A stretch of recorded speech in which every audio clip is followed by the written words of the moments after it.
Good morning 11th class. हम discuss कर रहे हैं चैप्टर 7 स्ट्रक्चरल ऑर्गेनाइजेशन इन एनिमल्स। तो ये चैप्टर लगभग कंप्लीट है। लास्ट क्लास में हमने नर्वस टिश्यू को स्टार्ट किया था, तो न्यूरॉन की स्केच को मैंने एक्सप्लेन कर चुका हूं मैं। जो फोर्थ टिश्यू है वो है nervous tissue.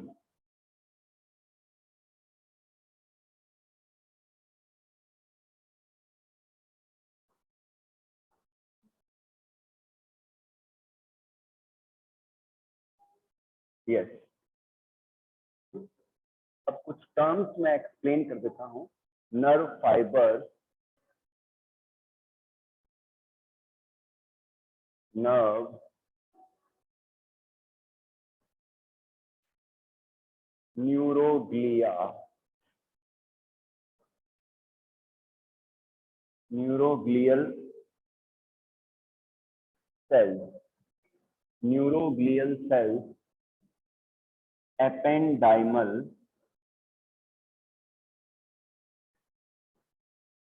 cells, grey matter,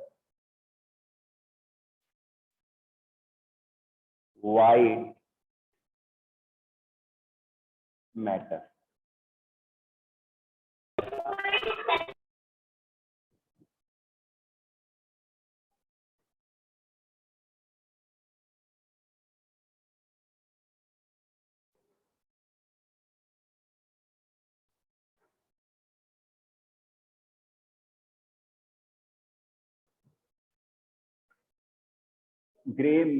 grey matter, white matter. और type of neuron, types of neuron, उसमें फर्स्ट है sensory neuron, second motor,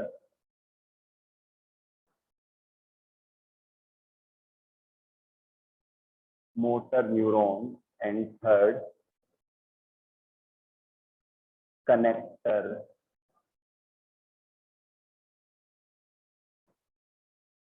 neuron. Sensory neuron, motor neuron and connector neuron. बच्चों, नर्वस टिश्यूज के अंदर last class में nervous tissues के द्वारा हमारा ब्रेन, हमारी स्पाइनल कोड, हमारा नर्वस सिस्टम बनता है। ओके, और यहाँ पर बात करेंगे नर्व फाइबर्स की। जो नर्व सेल है, जो न्यूरॉन है, उनके जो प्रोसेसेस हैं उन्हें हम क्या कहते हैं? नर्व फाइबर्स कहते हैं। जैसे कि डेंड्राइट्स है या एक्सॉन्स हैं, तो इन्हें हम नर्व फाइबर कहते हैं। और नर्व फाइबर के बंडल को नर्व्स कहते हैं। क्या कहते हैं? नर्व्स कहते हैं। न्यूरोग्लियल सेल्स, जो न्यूरोग्लियल सेल्स है, ये पैकेजिंग सेल्स है, पैकिंग सेल्स है नर्वस टिश्यूज के अंदर। एपेंडाइमल सेल्स, एपेंडाइमल सेल्स बच्चों जो ब्रेन के अंदर एंड स्पाइनल कोड के अंदर जो कैविटीज पाई जाती है, ब्रेन के अंदर या स्पाइनल कोड के अंदर जो कैविटीज पाई जाती है, तो उनको एपेंडाइमल जो सेल्स है वो सराउंड करती है। नेक्स्ट लेते हैं ग्रे मैटर। ब्रेन के अंदर, स्पाइनल कोड के अंदर वो पार्ट जिसमें सेल बॉडीज पाई जाती है, साइटोन का, न्यूरॉन के जो साइटोन पार्ट है वो पाया जाता है, तो उस पार्ट को हम क्या कहते हैं? ग्रे मैटर कहते हैं। क्या कहते हैं? ग्रे मैटर कहते हैं। और व्हाइट मैटर जो नर्व फाइबर, जैसे कि जो एक्सोन वाला जो पार्ट है, उनका जो ग्रुप है, उनका जो बंच है, उस पार्ट को हम क्या कहते हैं? व्हाइट मैटर कहते हैं। नेक्स्ट लेते हैं types of neuron. Types of neuron में बच्चों न्यूरॉन जो है वो 3 टाइप्स की हैं। Neurons are of 3 types: sensory neuron, motor neuron, sensory neuron, motor neuron and connector neuron. बच्चों, जो सेंसरी न्यूरॉन है वो हमारे ऑर्गन से, हमारे स्पाइनल कोड तक, फिर सेंट्रल हमारे ब्रेन तक, सेंट्रल नर्वस सिस्टम तक जाती है। तो ये इम्पल्सेस को रिसीव करके ले जाती है स्पाइनल कोड और आगे नर्वस सिस्टम तक, सेंट्रल नर्वस सिस्टम तक, ब्रेन तक। तो इन्हें हम क्या कहते हैं? सेंसरी न्यूरॉन कहते हैं। जो मोटर न्यूरॉन है वो ऑर्डर इम्पल्सेस को मोटर न्यूरॉन ऑर्डर इंपल्सेस को कैरी करती है और टारगेट ऑर्गन या टारगेट साइट तक लेके आती है। तो इसे हम क्या कहते हैं, मोटर न्यूरॉन कहते हैं। नेक्स्ट लेते हैं कनेक्टर न्यूरॉन। कनेक्टर न्यूरॉन क्या है, स्पाइनल कोड के अंदर वो न्यूरॉन जो sensory neuron and motor neuron को कनेक्ट करती है, तो उन्हें हम क्या कहते हैं, कनेक्टर न्यूरॉन कहते हैं। क्या कहते हैं बच्चों, कनेक्टर न्यूरॉन कहते हैं। ओके, चलिए आगे बढ़ते हैं।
हाँ बेटा, ध्यान से देखिए, टाइप्स ऑफ नर्व फाइबर्स, जो ऐसे नर्व फाइबर जिनमें फैटी डिपोजिशन पाया जाता है एक्सोन के मेम्ब्रेन के ऊपर, तो उन्हें हम मेडुलेटेड या माइलिनेटेड नर्व फाइबर कहते हैं। और जिनके अंदर फैटी डिपोजिशन नहीं होता तो उसे हम नॉन मेडुलेटेड या नॉन माइलिनेटेड नर्व फाइबर कहते हैं।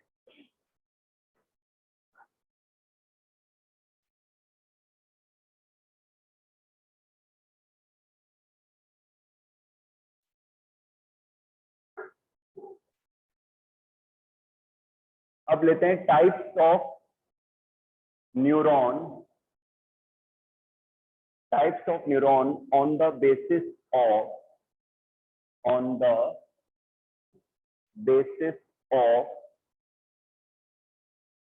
प्रोसेसेस। तो इसमें मल्टीपोलर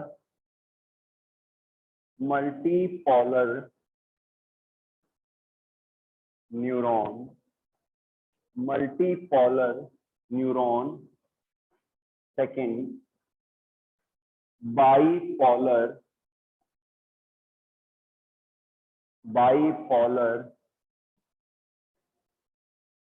न्यूरॉन, और थर्ड है यूनिपोलर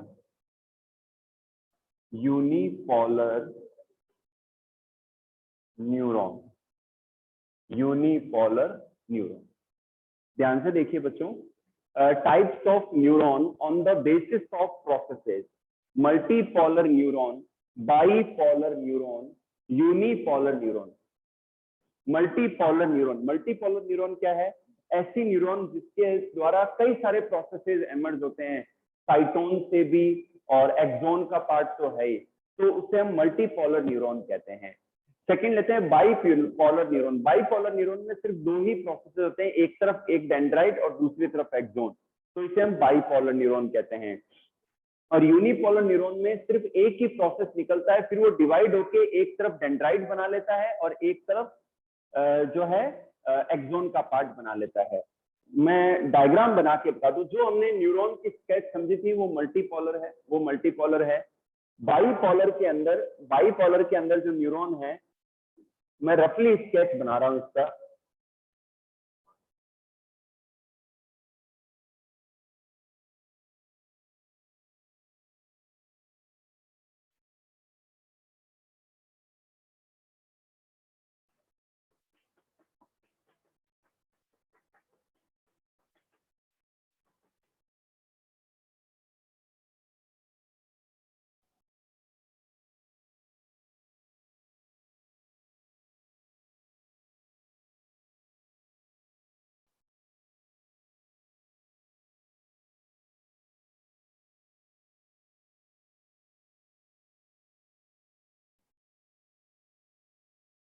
ये जो टाइप है ये है बाइपोलर। जो हमने न्यूरॉन पढ़ी थी लास्ट क्लास में वो मल्टीपोलर। ये जो टाइप है ये बाइपोलर।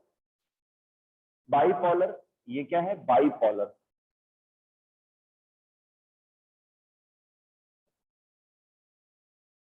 Bipolar neuron. और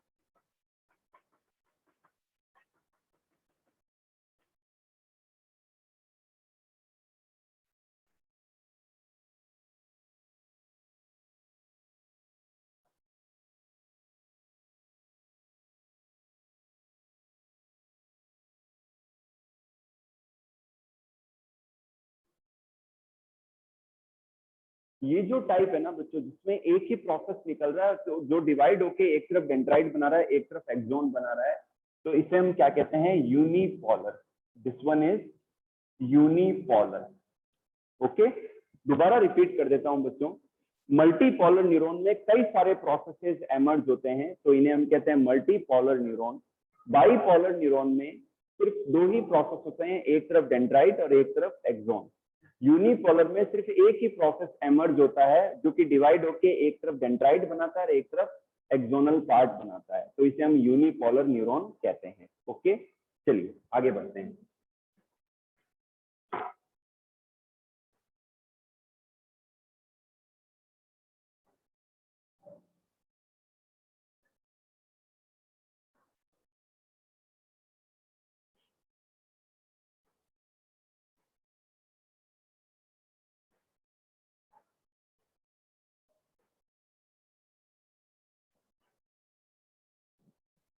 यस, अब बच्चों बात करते हैं न्यूरॉन। पहला पहला जो टाइप हमने देखा sensory neuron, motor neuron, connected neuron, ये फंक्शंस के बेसिस पर था। अब हम नर्व फाइबर्स की बात करेंगे।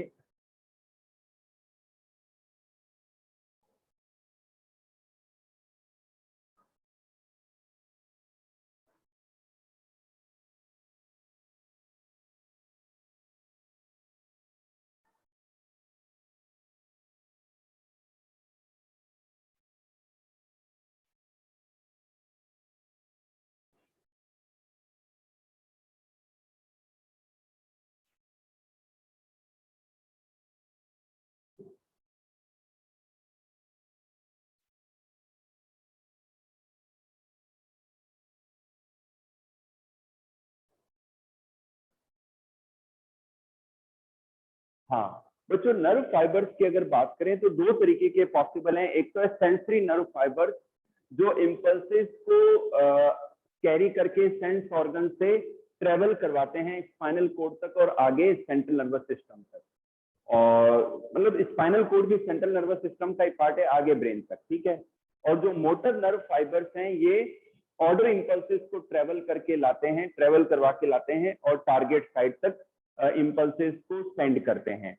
तो sensory nerve fibre motor nerve fibre के बेसिस पर ही टाइप्स ऑफ नर्व,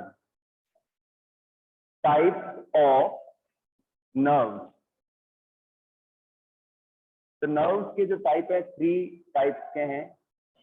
अच्छा, जो सेंसरी नर्व फाइबर है इन्हें हम एफरेंट नर्व फाइबर्स भी कहते हैं। क्या कहते हैं? और एफरेंट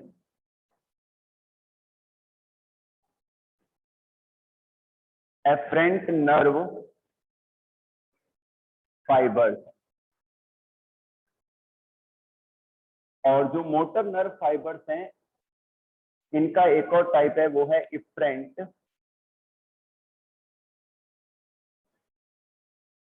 नर्व फाइबर्स। ठीक है, सेंसरी नर्व फाइबर्स को एफरेंट नर्व फाइबर्स भी बोलते हैं and the motor nerve fibres are also called efferent nerve fibres. तो इसी के बेसिस पर अब types of nerve,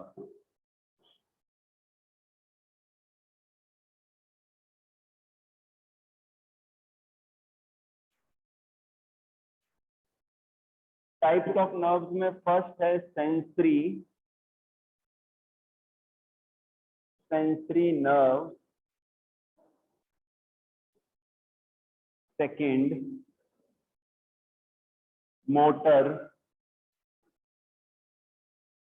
nerve, sensory nerves and motor nerves. और एक और है, थर्ड लेते हैं mixed nerve, sensory nerve, motor nerve and mixed nerve.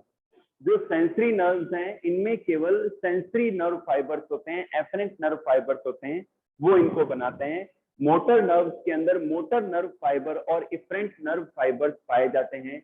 और मिक्स्ड नर्व्स के अंदर दोनों टाइप के सेंसरी भी एंड मोटर नर्व फाइबर्स, दोनों ही नर्व फाइबर्स पाए जाते हैं।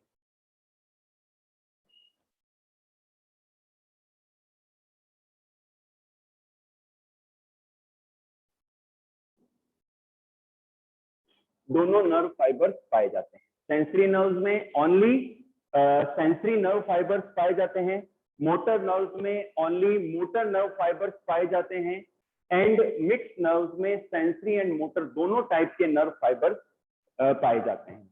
ओके बेटा, तो बच्चों ये चैप्टर आपका कंप्लीट होता है, स्ट्रक्चरल ऑर्गेनाइजेशन इन एनिमल्स।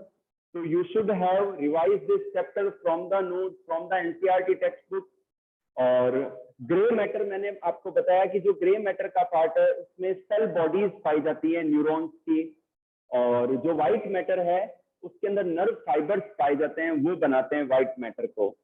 जो व्हाइट मैटर है वो इंपल्सेस को ट्रांसमिट करता है, जबकि जो ग्रे मैटर है वहां पर इंटरप्रिटेशन होता है जो भी इंपल्सेस आते हैं उनका। ओके, चलिए, तो ये चैप्टर आपका कंप्लीट हो रहा है और आज मैं नया चैप्टर का इंट्रोडक्शन शुरू कर देता हूँ, जितना भी होगा ठीक है, और रिमेनिंग पार्ट अपन नेक्स्ट चैप्टर में नेक्स्ट क्लास में स्टार्ट करेंगे। बच्चों नेक्स्ट जो चैप्टर है वो है chapter 8, cell the unit of life. Okay,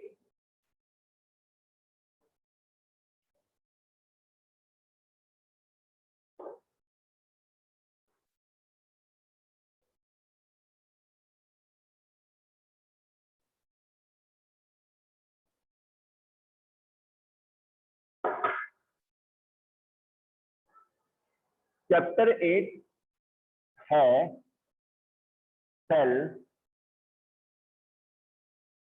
the unit of life. Cell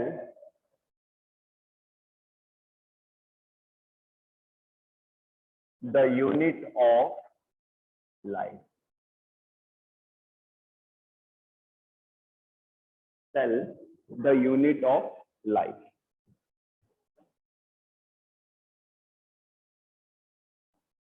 बच्चों सेल क्या है, सेल के बारे में थोड़ा सा आपके लिए इजी रहेगा कि आप पहले पढ़ चुके हैं सेल के बारे में, लेकिन 11th क्लास के अंदर थोड़ा सा और डिटेल में है सेल के जितने भी ऑर्गेनेल हैं और उनके functions. Cell is the smallest unit of life, cell is the structural and functional unit of the life, and cell is the fundamental unit of life. यानी कि जितने भी लिविंग ऑर्गेनिजम्स हैं, अगर वो लिविंग है, अगर लिविंग बीइंग है, तो उनका बॉडी सेल से बना है। ये और बात है कि वो सिंगल सेल है या सिंगल सेल्ड है या मल्टी सेलुलर है। सेल की जो डिस्कवरी है बच्चों 1665 में रॉबर्ट हुक ने की। डिस्कवरी ऑफ सेल, तो सेल को डिस्कवर किया था 1665 में रॉबर्ट हुक ने। किसने किया बेटा? रॉबर्ट हुक ने सेल को डिस्कवर किया 1665 के अंदर। ठीक है, उन्होंने डेड सेल्स को ऑब्जर्व किया अपने माइक्रोस्कोप के अंदर, कॉर्क की सेल्स को ऑब्जर्व किया। 1678 में लिविंग सेल को डिस्कवर किया गया। Discovery of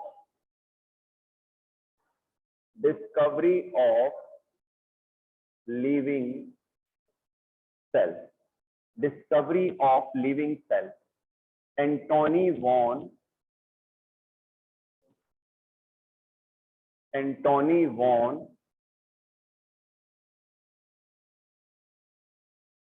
Leeuwenhoek. तो ये लिविंग सेल की डिस्कवरी की गई एंटोनी वॉन ल्यूवेनहॉक को। इन्होंने बच्चों बैक्टीरियल सेल को ऑब्जर्व किया। एंटोनी वॉन ल्यूवेनहॉक ने किसको डिस्कवर किया, किसको ऑब्जर्व किया? बैक्टीरियल सेल को ऑब्जर्व किया, और वो मूवमेंट शो कर रही थी, तो उन्होंने एनिमल क्यूल कहा। क्या कहा? एनिमल क्यूल कहा। अब बात करते हैं सेल थ्योरी की। सेल जो ओल्ड सेल थ्योरी है उसकी बात करेंगे।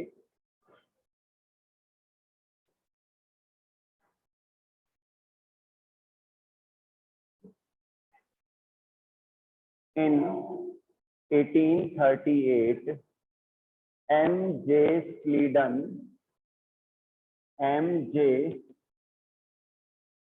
Sleeden और in 1839 Theodore Swan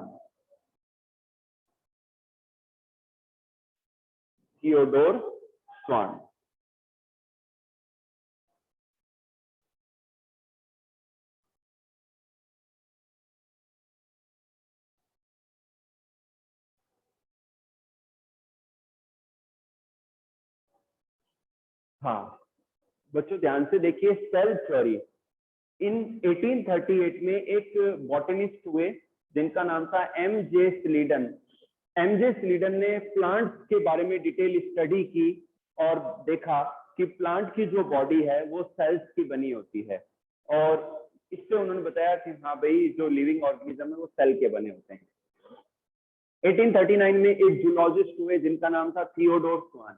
उन्होंने एनिमल्स के बारे में डिटेल स्टडी करी और बताया कि जो एनिमल बॉडी है वो सेल्स की बनी होती है। एनिमल बॉडी किसकी बनी होती है? सेल्स की बनी होती है। ये थियोडोर स्वान ने बताया। अंडरस्टूड बच्चों? तो दोनों ने मिलके सेल थ्योरी दी, और बताया कि जितने भी लिविंग ऑर्गेनिज्म है, प्लांट है, एनिमल है, उनकी बॉडी सेल से बनी होती है। किससे बनी होती है? सेल से बनी होती है। Cell is the smallest unit of life. Cell is the fundamental unit of life. Cell is the structural and functional unit of life. And they told all the metabolic reactions occurs inside the cell. तो ये सब उन्होंने बताया, लेकिन वो ये नहीं बता पाए how the new cells will appear, कि जो नई सेल्स है वो कैसे बनती है। How the new cells will form, नई सेल्स कैसे बनेगी या कैसे बनती है, तो वो ये नहीं बता पाए। तो ये सेल थ्योरी इतनी ही। नेक्स्ट लेते हैं new cell theory.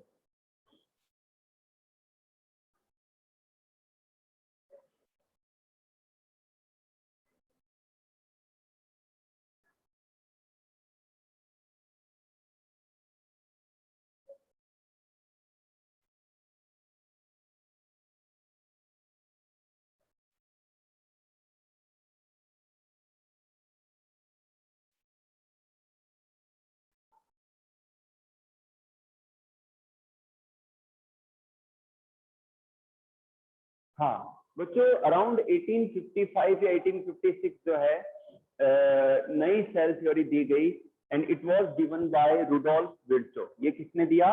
Rudolf Virchow ने इस थ्योरी को दिया, इस न्यू सेल थ्योरी को। और रुडोल्फ विर्चो ने कहा ओमनस सेलुला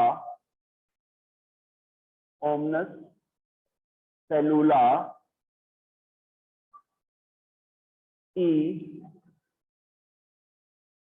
सेलुला, ओमनस सेलुला ई सेलुला। ठीक है। New cell theory was given by Rudolf Virchow. New cell theory was given by Rudolf Virchow and he said ओमनस सेलुला ई सेलुला। इसका इस लाइन का मीन होता है the new cells are form by division in pre existing cells. इन्होंने बताया कि जो नई सेल्स है उनका फॉर्मेशन प्री एग्जिस्टिंग सेल्स के डिवीजन से होता है। जो प्री एग्जिस्टिंग सेल्स है उनके डिवीजन से न्यू सेल्स बनती है।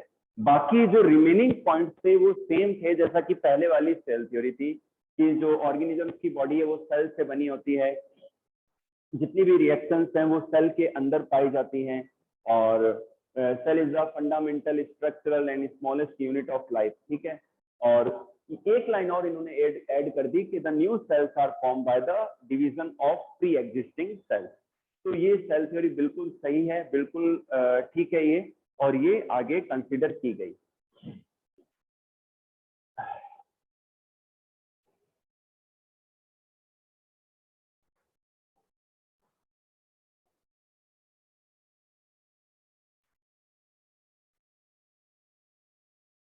हाँ, now we come to the next point, the size of cell. अगर बच्चों हम सेल के साइज की अगर हम बात करें, if we talk about the size of cell, cell के साइज की अगर हम बात करें तो जो स्मॉलेस्ट सेल है वो माइकोप्लाज्मा है।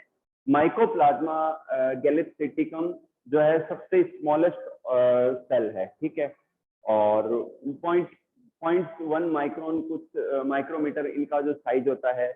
सबसे जो अगर मैं एनिमल की बात करूं तो एनिमल में जो लार्जेस्ट सेल है वो एक ऑस्ट्रिच का एग है, एक ऑस्ट्रिच का एग है जिसका डायमीटर लगभग 15 सेंटीमीटर होता है। अब बात करते हैं प्लांट के अंदर सबसे बड़ी जो सेल है वो है एसिटाबुलेरिया। एसिटाबुलेरिया इज एन एल्गा, ये एक एल्गा है, और ये लार्जेस्ट सिंगल सेल्ड ऑर्गेनिज्म है और लार्जेस्ट सेल है प्लांट के अंदर। अगर मैं लॉन्गेस्ट सेल की बात करूं तो नर्व सेल, जो नर्व सेल होती है हमारी बॉडी के अंदर वो लॉन्गेस्ट सेल होती है। तो ये कुछ एक पॉइंट्स थे। चलिए अब बात करते हैं शेप की। बच्चों जो सेल की जो शेप है वो वेरिएबल होती है, डिफरेंट शेप की cell, oval, circular, elongated, rectangular, cube like, different type की सेल्स पाई जा सकती है। सेल के नंबर के बेसिस पर दो टाइप के ऑर्गेनिज्म हो सकते हैं, unicellular organism and multi cellular organism. Unicellular organism single celled organism होते हैं, जबकि जो मल्टी सेलुलर ऑर्गेनिज्म है वो मल्टीपल सेल्स के एग्रीगेशन से बनते हैं। अब बात करते हैं on the basis of presence of nuclear membrane, cells are of two types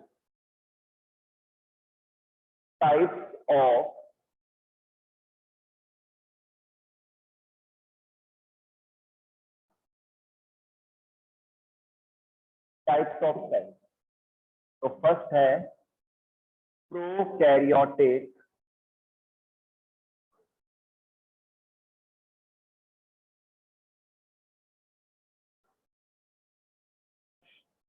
prokaryotic cell, and second हम लेते हैं यूकैरियोटिक सेल।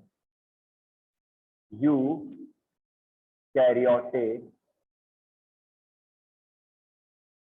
सेल। बच्चों nuclear membrane and other cellular organelles के बेसिस पर the cells are of two types, prokaryotic cells and eukaryotic cells. बच्चों pro का मतलब होता है प्रीमिटिव, प्रो का मीन होता है प्रीमिटिव, एंड कैरियन का मीन होता है न्यूक्लियस। प्रो मीन्स प्रीमिटिव, प्राचीन, और कैरियन मीन्स न्यूक्लियस। ऐसी सेल जिसके अंदर जो न्यूक्लियस है वो प्रीमिटिव होता है, अनडेवलप होता है, या न्यूक्लियर मेम्ब्रेन एब्सेंट होती है, तो ऐसी सेल को हम प्रोकैरियोटिक सेल्स कहते हैं। और न्यूक्लियर मेम्ब्रेन के एब्सेंस के अलावा भी जो other membrane bound cell organelles हैं they are also absent there, जैसे कि माइटोकॉन्ड्रिया है, गोल्जी बॉडीज है, एंडोप्लाज्मिक रेटिकुलम है, ये सब एब्सेंट होते हैं प्रोकैरियोटिक सेल में। बच्चों प्रोकैरियोटिक सेल के एग्जांपल है बैक्टीरियल सेल, माइकोप्लाज्मा की सेल। ठीक है, तो माइकोप्लाज्मा है, ब्लू ग्रीन एल्गी है, साइनोबैक्टीरिया की जो सेल्स हैं, ये सब प्रोकैरियोटिक सेल के एग्जांपल हैं। सेकंड हम लेते हैं यूकैरियोटिक सेल। यू का मतलब होता है डेवलप्ड और कैरियन का मीन होता है न्यूक्लियस। ऐसी सेल जिसके अंदर न्यूक्लियस डेवलप होता है, न्यूक्लियर मेम्ब्रेन प्रेजेंट होती है, एंड अदर मेम्ब्रेन बाउंड जो सेल ऑर्गेनेलीज हैं they are also present there. तो ऐसी सेल्स को हम कहते हैं यूकैरियोटिक सेल्स। क्या कहते हैं इन्हें हम? यूकैरियोटिक सेल्स कहते हैं, जैसे कि plant cell, animal cell, algal cell, fungal cell. तो ये सभी क्या है, यूकैरियोटिक सेल्स के एग्जांपल हैं और इनमें membrane bound cell organelles present होते हैं। हाँ, अब बच्चों हम आगे जो टॉपिक करेंगे, एक तो प्रोकैरियोटिक सेल के लिए हम बैक्टीरियल सेल के स्केच को समझेंगे, पहले आप कर चुके हैं काफी बच्चे, हम करेंगे हमारे सिलेबस के अंदर है। और फिर यूकैरियोटिक सेल में हम प्लांट सेल और एनिमल सेल के बारे में स्टडी करेंगे। आज की क्लास के लिए इतना ही। अगर कोई डाउट्स हैं तो आप जरूर हैंड रेज करें और पूछें आप।